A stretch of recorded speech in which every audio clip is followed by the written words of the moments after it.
Bonjour Didier Migaud. Bonjour. Bienvenue à la grande interview sur CNews et Europe 1. Vous êtes le garde des Sceaux. Merci d'être notre invité exceptionnel ce matin. Beaucoup de sujets à vous soumettre. Et tout d'abord, c'est l'actualité judiciaire et politique. Après les réquisitions dans le procès des emplois présumés fictifs des assistants parlementaires du RN, procès dans lequel 5 ans d'inéligibilité ont été requis contre Marine Le Pen, assortie, je le précise, d'une exécution provisoire et puis de la prison. Cette dernière a dénoncé hier l'outrance de telles réquisitions et puis une atteinte à la démocratie. Si le juge, M. Migaud, suit de telles réquisitions, ce serait pour elle une exclusion définitive de la vie politique. Est-ce à la justice de trancher ce qui devrait être l'être dans les urnes? Vous savez que le garde des Sceaux n'a pas le droit de s'exprimer sur des affaires individuelles et à partir du moment où un procès est en cours. Donc je suis pratiquement le seul responsable politique à ne pas pouvoir commenter. Et ça tombe bien parce que je ne pose pas la question sur le champ judiciaire mais politique, puisque l'ancien ministre de l'Intérieur, Gérald Darmanin, a affirmé... Vous avez un lien, bien évidemment, puisque ce commentaire politique, il est à partir de réquisition. Donc je ne peux pas commenter. Je vais quand même poser mes questions, Monsieur le ministre. L'ancien ministre de l'Intérieur, Gérald Darmanin, a affirmé qu'il serait profondément choquant que Marine Le Pen soit jugée inéligible. La question, là, elle n'est pas judiciaire. Combattre Marine Le Pen, est-ce que ça se fait dans les urnes ou est-ce que ça se fait ailleurs ? Oui, mais vous voyez bien qu'à partir du moment où je dis quelque chose, il y aura un commentaire qui sera fait. Je pense qu'il faut, bien évidemment, combattre les idées sur le plan politique et devant le suffrage universel. Mais une fois de plus, je ne peux pas commenter un acte de justice. Alors, autre question. Quoi qu'on pense de l'opposante Marine Le Pen, elle représente quand même des millions de Français. Vous serez d'accord. Si le tribunal suit les réquisitions, que vont penser ces millions de Français qu'on a cherché à éliminer ou à dissoudre l'opposition? Qu'est-ce que vous dites et qu'est-ce que vous opposez à l'argument d'une justice politisée avec Marine Le Pen? Une fois de plus, je ne peux pas rentrer dans votre raisonnement, je ne peux pas m'immiscer dans un procès qui est en cours. La justice, elle est indépendante et les magistrats sont eux-mêmes indépendants.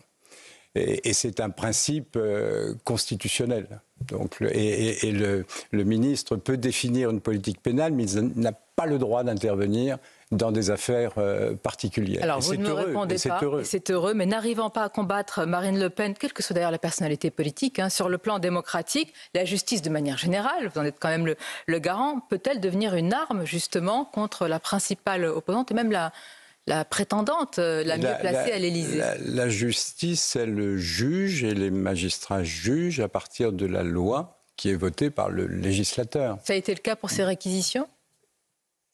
Pas les réquisitions, mais les peines. Les peines sont dans la loi. Et le juge utilise les possibilités que lui donne la loi, que lui donne le législateur. Le juge ne se substitue pas au pouvoir politique. Il n'en a pas le pouvoir. Et vous avez une indépendance entre les pouvoirs. Vous avez la séparation des pouvoirs. Mais le juge n'est pas... C'est une autorité, d'ailleurs, judiciaire. Ça n'est pas un pouvoir au sens des pouvoirs publics traditionnels, tels qu'on les conçoit dans notre Constitution. Et le juge applique la loi. Mais Marine Le Pen, inéligible. Monsieur Migaud, garde des Sceaux, mais aussi responsable politique... Est-ce que ça, c'est une question politique? Est-ce que vous pouvez me poser 10 fois la même question, je ferai toujours la même réponse. Je ne peux pas.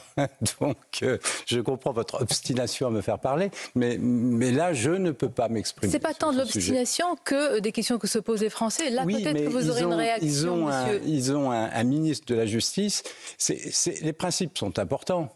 Si le ministre de la Justice se met à commenter un certain nombre d'actes ou de réquisitions, tant du parquet que de décisions du juge, la justice n'est plus indépendante. Puisque parler des principes, est-ce qu'elle est vraiment indépendante? Est-ce que là, hier, avec de telles réquisitions... Je pense qu'elle est totalement indépendante. Et avec une exécution provisoire. Et je dois garantir l'indépendance de la magistrature. Avec une exécution provisoire contre une responsable politique prétendante à l'Élysée, vous dites qu'elle est indépendante? Oui, la loi le permet. Alors on peut contester que la loi le permette et que ça remette en cause des principes, mais la loi le permet. Peut-être que vous pourrez réagir sur cela, parce qu'une phrase de la procureure a suscité la colère et l'indignation, pas seulement de Marine Le Pen, cette phrase a été certifiée par nos journalistes également. Sur l'un des prévenus, la procureure ou l'une des procureures a lancé au sujet d'un contrat. Donc, lors de ce procès, je cite, « Je n'ai aucun élément, mais je ne peux pas demander la relaxe, ça me fait trop mal. » Monsieur le garde des Sceaux, est-ce qu'une procureure peut dire cela? Je n'ai pas de commentaire à faire. Est-ce qu'une procureure peut dire cela? Je n'ai pas de commentaire à faire. Il y a des procédures qui permettent de récuser un juge, de faire appel. Le Conseil supérieur de la magistrature peut être saisi. Donc, Marine Le Pen est en droit de saisir. Mais le justiciable a des droits et c'est heureux. Donc elle pourrait vous saisir vous-même puisque vous êtes son supérieur hiérarchique, cette procureure. Est-ce que c'est possible, monsieur le garde des Sceaux? Une fois de plus, les membres du parquet sont libres quant à leur expression. Mais le parquet n'est pas indépendant. Le parquet est indépendant dans ses réquisitions sur des affaires individuelles. Certes, mais quand il fait entrer un caractère personnel comme cette phrase-là, est-ce qu'il reste... Je ne peux pas, en tout cas, porter une appréciation devant vous comme ça. Ça mérite il faut être saisi, ça mérite une instruction, ça mérite des vérifications. Bon, la justice doit conserver et doit respecter un certain nombre de formes. Mais si tel était le cas, vous me confirmez qu'un procureur ne peut pas faire état quand même je n'ai rien dit de du tout, je ne veux pas commenter. Mais pourquoi tant de prudence? Parce que si un procureur dit cela, il n'en a pas normalement la possibilité ni le droit. Sonia Mabrouk, la justice ne se fait pas sur un plateau de télévision. Est-ce que la justice politisée parfois se fait au tribunal? Mais la justice n'a pas à être politisée. La justice, une fois de plus, applique le droit. Donc et le droit, ce sont des politiques, c'est le Parlement. Vous réfutez, monsieur le garde des Sceaux, qu'une partie de la justice soit politisée? Mais la justice n'a pas à être politisée. La justice, elle fait son travail. Et elle doit appliquer la loi. Alors expliquez-nous. Et respecter la loi. J'entends bien. Pourquoi alors, un exemple parmi d'autres, le syndicat de la magistrature est-il politisé ou pas quand ce syndicat publie un communiqué affirmant que l'autorité judiciaire n'est pas au service d'une répression sociale? C'était lors des manifestations contre la réforme des retraites. Quand ce syndicat de la magistrature participe activement à la fête de l'UMA pour une table ronde sur les violences policières et le racisme systémique, vous estimez que ce syndicat n'est pas politisé? Il y a une liberté syndicale. Les magistrats, ensuite, dans leur travail, doivent se montrer indépendants de toute opinion politique. Ça relève de la liberté, monsieur le garde des Sceaux, la liberté syndicale, elle d'affirmer existe. qu'il y a un racisme systémique et de s'opposer à la police? Vous n'entendrez jamais de ma part un discours contre la police. Et il y en a qui parfois opposent police et justice. Nous avons un rôle complémentaire. Et en ce qui me concerne, je joue plutôt cette complémentarité. Je rends hommage d'ailleurs au travail des policiers, de la même façon qu'on doit rendre hommage aussi au travail des magistrats qui font leur travail dans des conditions souvent extrêmement difficiles. On aura l'occasion d'y revenir. Mais quand certains sont syndiqués et participent activement, eh bien, il y a des procédures. Il y a des procédures qui permettent de démettre. Et qui permettent de mettre en cause le côté partisan des choses. Vous avez le Conseil supérieur de la magistrature, mais pas seulement. Vous avez des procédures d'appel. Donc voilà, le justiciable peut bien évidemment utiliser l'ensemble de ces procédures. Dans l'actualité, M. Didy-Migaud, on a appris hier l'arrestation d'un individu camerounais suspecté de plusieurs tentatives d'homicide, dont un acte d'une grande barbarie, d'une grande sauvagerie sur un SDF. Ce suspect est sous OQTF. En réagissant à cette affaire, hier, votre collègue de l'Intérieur, Bruno Retailleau, a déclaré ceci. « On a construit un droit trop protecteur pour ceux qui menacent les Français. » Il a raison. Un droit trop protecteur. Ce droit, il existe. Après, je suis pour une extrême fermeté quand des personnes ne respectent pas les règles de la société et on doit être extrêmement sévère quant à ces comportements. La justice, là aussi, doit raisonner de façon objective. Vous avez une personne qui commet un délit, un crime, eh bien, il doit être poursuivi et puis il doit être condamné. Là, sanctionné. C'est le rôle de la justice, c'est à la fois de protéger les citoyens, c'est aussi de les sanctionner quand ils doivent l'être, et puis c'est de réparer aussi, d'accompagner les victimes. Et les faits, par exemple, ce suspect sous OQTF a pu voyager aux quatre coins de la France et de l'Europe au mépris de nos lois. tout comme le meurtrier présumé de Philippines, libéré par un juge des libertés de la détention, qui estimait, et je cite simplement l'ordonnance, monsieur le garde des Sceaux, datée du 3 septembre, qu'il y avait pourtant pour ce Marocain multirécidiviste le risque de réitération de faits délictueux. Est-ce qu'on peut interroger la responsabilité? Attention, vous savez, c'est caricatural. Et une fois de plus, la justice ne se fait pas sur les plateaux. Non, oui, mais vous ne connaissez pas le contexte. Ah non. Vous n'avez pas la totalité du dossier. J'ai lu simplement l'ordonnance datée du 3 septembre. Non, c'est beaucoup trop facile de faire ce type de commentaires. Il y a des règles, il y a des lois. Sont-elles respectées par tous?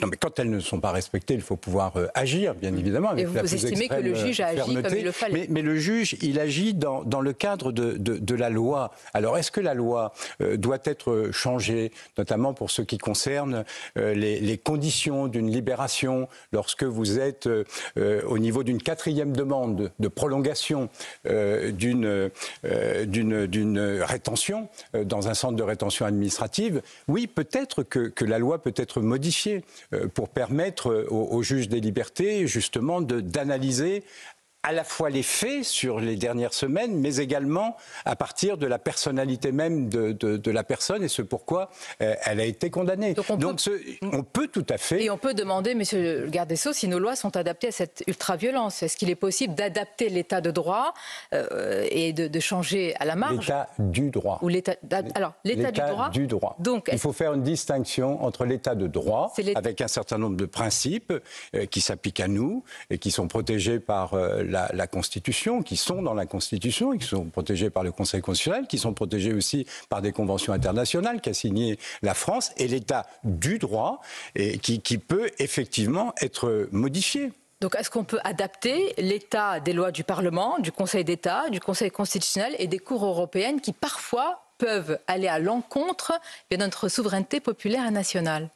Non, mais ça, c'est votre point de vue. Mais le Parlement, c'est lui qui fait la loi, une fois de plus. La loi, elle est votée par l'Assemblée nationale et le Sénat. Et les lois peuvent être ajustées. Je ne suis pas contre, je l'ai dit, pour un certain nombre de dérogations concernant, par exemple, la justice des mineurs. On y reviendra peut-être, tout en respectant l'état de droit. La justice des mineurs ne peut pas être la même que la justice des majeurs. Là, il y a un certain nombre de principes qui s'imposent aussi à nous. Mais dans un certain nombre de situations, des dérogations sont tout à fait possibles. Et j'y suis, pour ma part, favorable. S'agissant des criminalités, de la criminalité organisée, on y reviendra peut-être, je suis là aussi pour une extrême fermeté, y compris dans la revisite d'un certain nombre de procédures. On s'aperçoit que dans un certain nombre de procédures, il y a des avocats qui abusent de ces procédures. Donc il faut pouvoir trouver les moyens, tout en respectant bien sûr un certain nombre de principes, de faire en sorte qu'on ne dévoie pas les procédures. On va y revenir. Et face à l'ultra-violence que vous dénoncez, d'ailleurs dans notre société, un récent sondage publié en septembre dernier indiquait, monsieur le garde des Sceaux, que 80% des Français estimaient que la justice était trop laxiste, quelles que soient leurs opinions politiques. Je le précise, quasiment au même moment, vous avez déclaré, c'est important comme phrase, le laxisme de la justice n'existe pas. Alors, est-ce qu'une écrasante majorité de Français a tort ou est-ce qu'elle a un sentiment d'impunité ?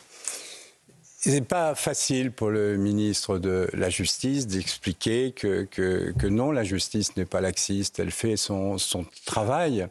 Mais je suis tout à fait conscient de l'opinion des Français à ce sujet. Mais lorsque vous regardez la durée moyenne des condamnations aujourd'hui, elle est supérieure à celle qui pouvait exister il y a quelques années.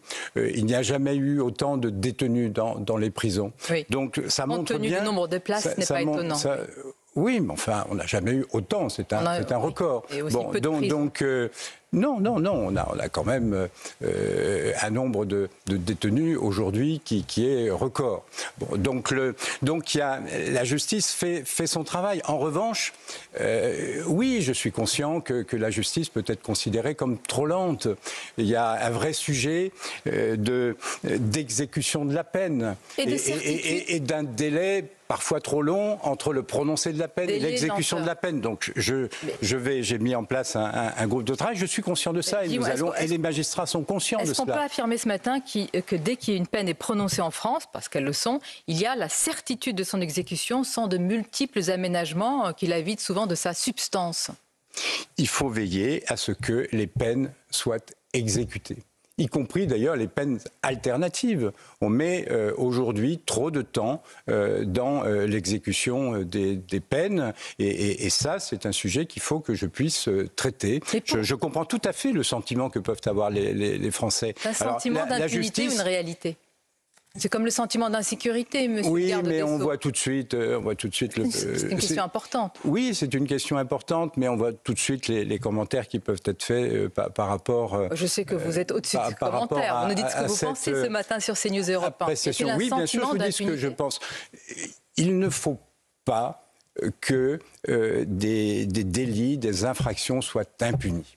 Et ça, en tant que ministre de la Justice, que garde des Sceaux, je suis pour une politique pénale ferme. Et je suis pour une réponse pénale ferme. On entend votre fermeté avec, évidemment, la justice. Je n'ai pas posé la question tout à l'heure concernant le syndicat de la magistrature ou alors l'association Anticorps. Est-ce que vous savez combien de magistrats font partie soit du syndicat de la magistrature, soit appartiennent à une association comme Anticorps? Vous focalisez là-dessus. Une fois de plus, la justice, d'ailleurs, le plus souvent, ce sont des décisions collégiales. Donc voilà, si quelqu'un peut éventuellement se voir reprocher une approche partisane, vous avez les deux autres magistrats qui sont dans la collégialité. Je connais bien la collégialité. Je suis moi-même magistrat financier. J'étais à la Cour des comptes. Ma question, vous l'avez compris, c'est comment dépolitiser la justice. Je pense que vous y tenez beaucoup. On ne peut pas considérer que la justice est politisée. Vous avez un certain nombre de... oui, mais bon, c'est le... 30%. Une fois de plus, la liberté syndicale. Bon, ça relève de la liberté d'avoir des opinions Mais vous politiques. avez le Conseil supérieur de la magistrature qui a exprimé justement ce que une organisation syndicale pouvait dire et ne pas dire. Donc il y a des règles, il faut les respecter et tout le monde doit pouvoir les respecter. Alors, votre fermeté, vous l'affichez sur un sujet important et délicat, qui est celui de la justice des mineurs, qui se rendent parfois coupables d'actes d'une grande sauvagerie. Vous avez récemment déclaré que vous n'étiez pas hostile à l'atténuation de l'excuse de minorité et sur l'idée d'une comparution immédiate. Oui. Il y a des protestations, ça on peut le dire, des principaux syndicats de la magistrature. Est-ce que vous allez aller au-delà? Une fois de plus, c'est le Parlement qui vote la loi. On peut entendre les réactions. La justice des mineurs, une fois de plus, ne peut pas être la justice des majeurs. Bon, là, c'est un principe fondamental. Mais il peut y avoir des dérogations encadrées, notamment en cas de récidive, en cas de crime. Bon, et tout cela, ça doit pouvoir être débattu au niveau du Parlement. Mais en ce qui me concerne, je suis ouvert à des dérogations par rapport à la fois à l'excuse de minorité et par rapport au principe de comparution immédiate qui s'intitule d'une autre façon s'agissant des mineurs. D'ailleurs, ces mineurs qui sont utilisés par des adultes, parfois des mineurs isolés. Est-ce que vous faites le lien? Oui, j'ai pu voir, si vous voulez, sur ce que l'on appelle la criminalité organisée, sur les trafiquants de stupéfiants, combien les mineurs pouvaient être parce qu'ils utilisés. Savent que les adultes savent que les mineurs auront une peine plus légère. Non, parce que vous avez des pressions sur ces mineurs, des pressions qui sont exercées sur les familles. Vous savez, nous étions à Marseille avec le ministre de l'Intérieur, nous avons eu des réunions de travail avec la police judiciaire, avec les magistrats. Ce qu'ils nous remontent est horrible. Bon, et nous avons changé de dimension au niveau de cette criminalité organisée, avec des délinquants qui utilisent la torture, la barbarie sur un certain nombre de personnes, sur les familles. On a changé de dimension. Donc il faut que l'État s'arme davantage pour lutter contre cette criminalité organisée. Vous savez, ce sont les magistrats d'ailleurs de Marseille qui ont dit que devant la commission d'enquête qui avait été mise en place au niveau du On était en train de perdre la guerre. On était en train de perdre la guerre. Ça, vous ne l'admettez pas, si je puis dire. Non, je ne l'admets pas.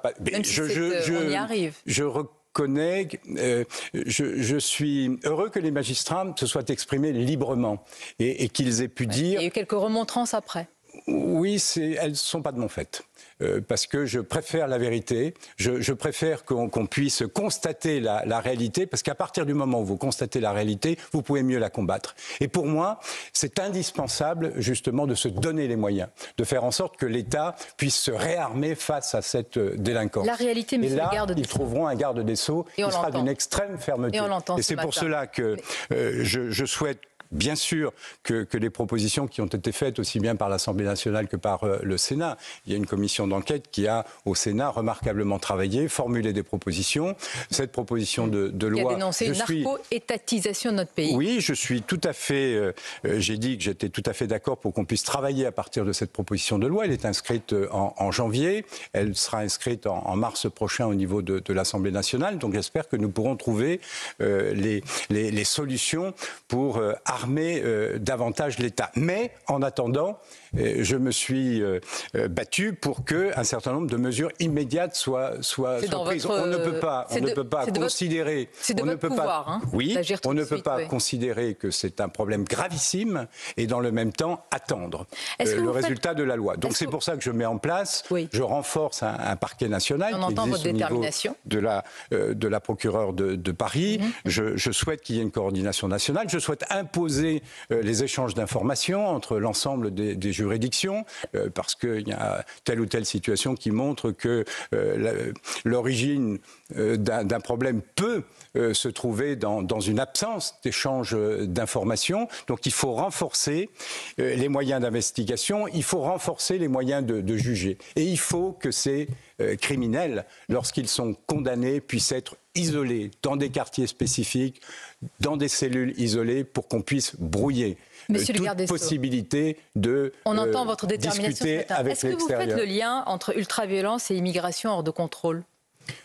Non, parce que d'ailleurs les faits montrent qu'on ne peut pas toujours le faire. Bon, il y a bien sûr... Est-ce que parfois on peut le faire ?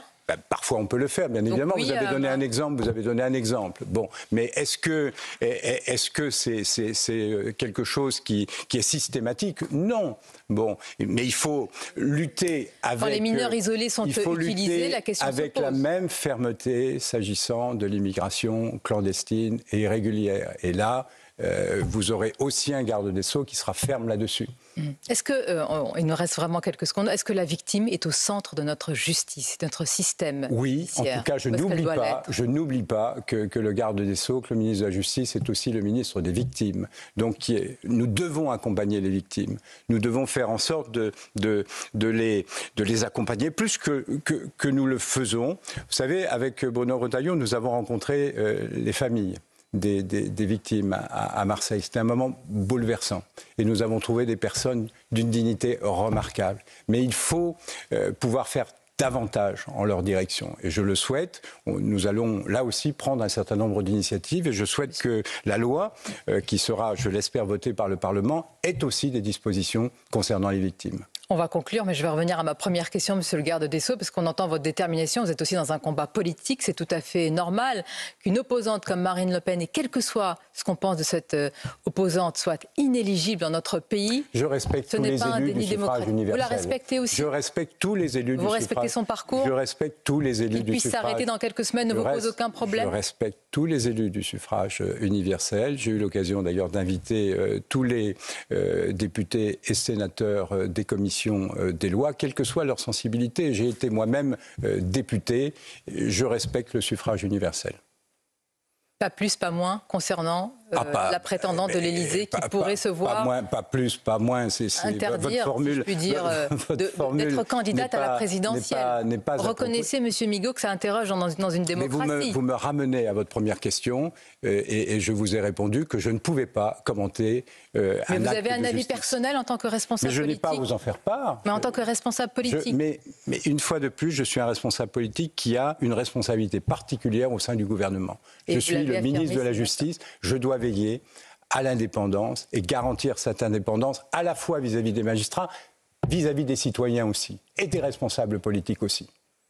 Et vous avez dit ministre des victimes également. Je suis aussi le ministre des victimes. Pour rétablir la confiance. Et on doit apporter toute l'attention. Mais je suis, vous savez, c'est une de mes préoccupations. La crise de défiance des citoyens envers les institutions, y compris envers la justice. Et lorsque dans une démocratie, vous avez une telle défiance vis-à-vis des institutions et de la justice, il y a un problème. Donc il faut pouvoir le traiter. Et mon rôle, et je considère en tout cas que c'est mon rôle, c'est justement de faire en sorte que la confiance des citoyens dans leur justice soit plus forte qu'elle ne peut l'être aujourd'hui. Et j'essaierai de leur démontrer qu'ils peuvent faire confiance dans la justice. Merci Didier Migaud. Merci d'avoir été notre invité ce matin pour la grande interview. Je vous dis à bientôt avec grand plaisir. Merci.